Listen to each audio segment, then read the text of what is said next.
Can I eat with you? The words dropped into the quiet hum of fine dining like a thunderclap. Sharp, small, and out of place. Nathan Cole looked up from his untouched dinner. A little girl stood before him, barefoot, dirt-streaked, in a tattered dress clinging to her bony shoulders. She couldn't have been more than 8. Her hair was knotted, her skin dark and dry from exposure, and her eyes were exhausted. "I'm hungry," she said simply. "Please." Can you imagine the courage it took for her to ask? Stay with Bup Stories to find out what happens next. Before Nathan could respond, a voice snapped across the room. "There's a vagrant in here." Someone called the cops. "I already did," another muttered, holding up his phone. "This is a private establishment." Unbelievable.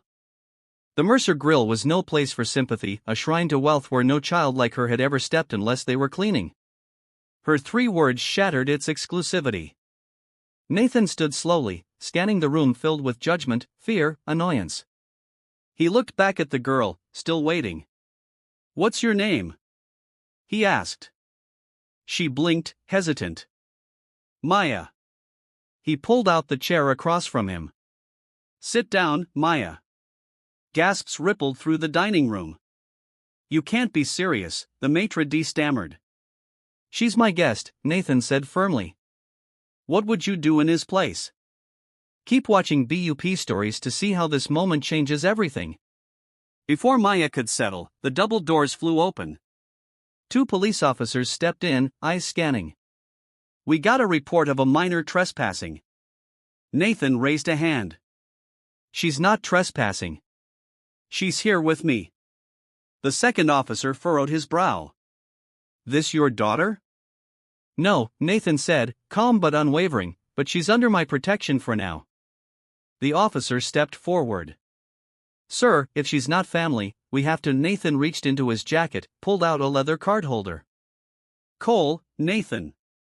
You'll find that donated to both your precincts in the last 2 years. Please give us a moment." The officers hesitated, exchanged glances, then backed off. "We'll wait outside, sir." A sudden click sounded from a corner booth. A young man in glasses lowered his phone, grinning. Within seconds, he typed, "Famous tech billionaire shares dinner with homeless girl at 5-star restaurant, altruism or publicity stunt?" and hit post. The photo of Nathan and Maya went viral in under 6 minutes. Back at the table, Maya held the napkin's edge like it was porcelain, not touching the bread.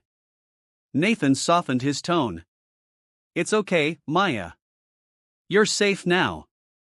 She looked at him. "You really don't want me to leave? I invited you, didn't I?" Her face relaxed. Nathan leaned forward. "Where are your parents, Maya?" She stared at her plate. "Gone.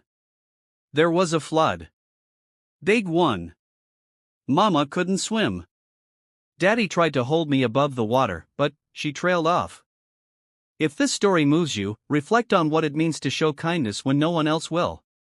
Drop a comment below with your thoughts and where you're watching from. Subscribe to Bup Stories for more powerful moments that remind us of our shared humanity. Nathan's throat tightened. "And now, I sleep under the highway. There's a bridge near the canal. It's dry most nights." He couldn't speak. His empire felt tiny compared to this child's raw pain. His phone rang. Kara, his PR chief. "Nathan, what are you doing?" "I'm having dinner," he replied dryly. "Every network's calling." "That photo's on 5 blogs. People are divided, some think it's beautiful, others say you're using her for attention. Leave now or release a statement." He looked at Maya, spooning soup gently, careful not to spill. Her hands trembled, trying not to eat too fast. "I'm not releasing anything," he said, hanging up. Across the room, judgment continued. "He's ruining this place," a woman hissed.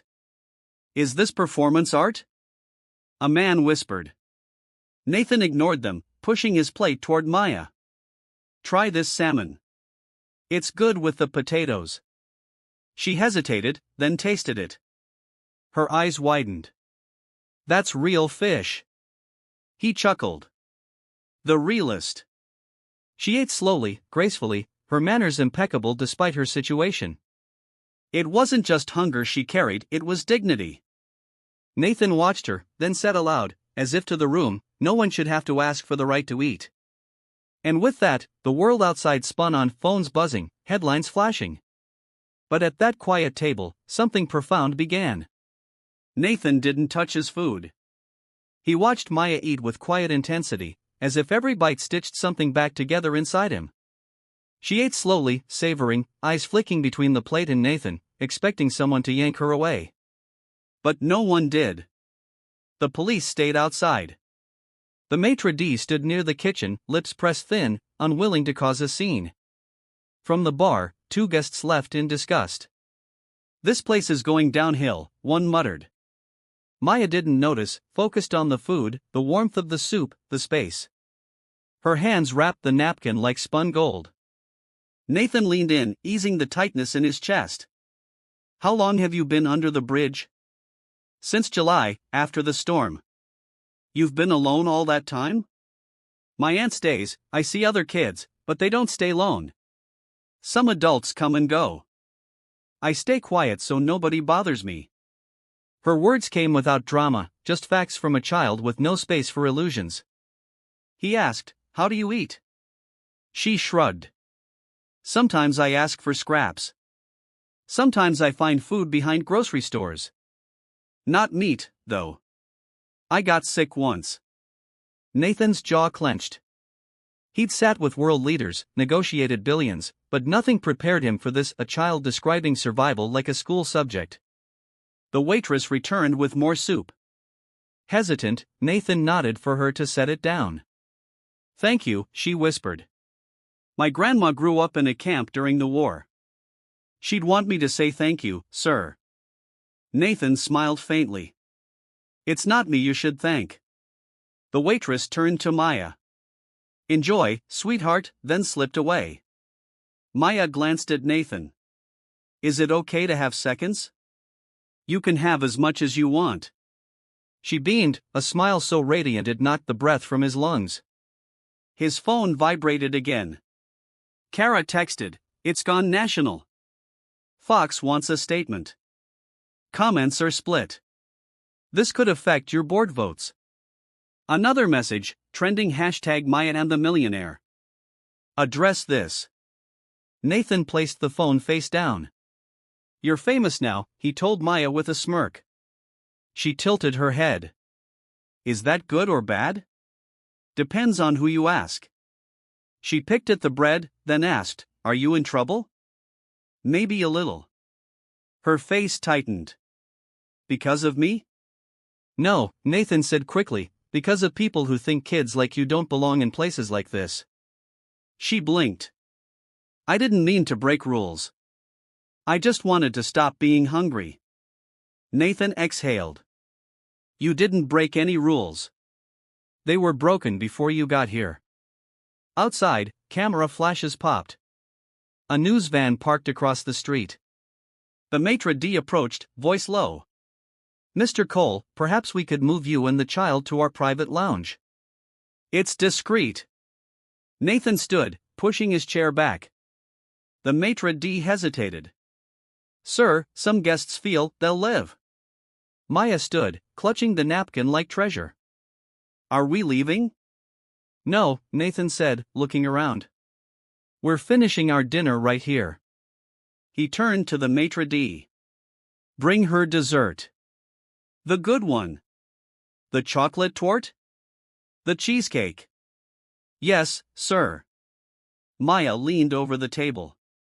You don't have to do all this. I just wanted food. Nathan nodded. I know, but you're getting more than that. Like what? He paused. We'll see. She smiled, then asked, why are you being nice to me? Nathan leaned back, the question hitting harder than expected. Because someone should have been nice to me when I was your age. The cheesecake arrived, elegantly plated. Maya gasped. It's so pretty. Not as pretty once you eat it, Nathan joked.